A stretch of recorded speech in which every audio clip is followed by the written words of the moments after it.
Yeah, this tree was here when I was a kid. Yeah, because there was a path that went through there. Alice Jackson Wright grew up at Gulfside Assembly in the 1950s. Her father was a building and groundskeeper at the historic African American Methodist camp.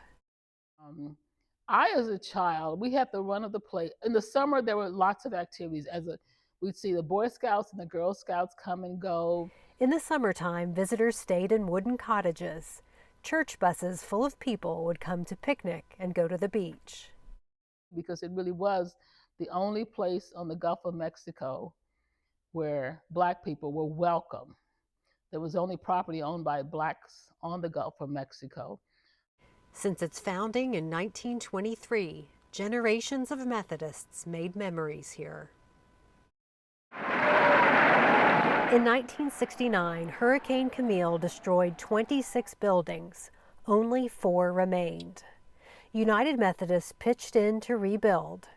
Decades of fundraising culminated in the ribbon cutting on the Bishop Norris Hall Hotel and Conference Center, dedicated in August of 2005.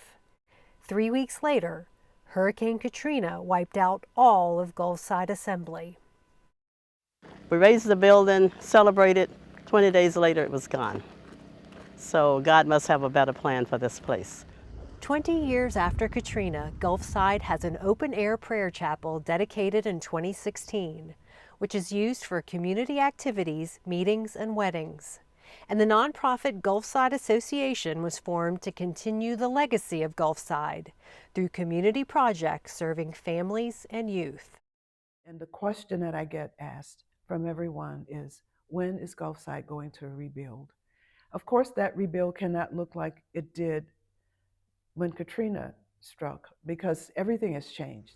So I dream for Gulfside of a ministry center where we can have those meetings and develop those relationships that were key to the survival of Gulfside and to the experience that we had. They have the ability to house people for reunions, for meetings, for church conferences. Here among the whispering pines and there's excitement about a new documentary that can introduce the story of Gulfside to young people who will hopefully be inspired to visit this sacred place.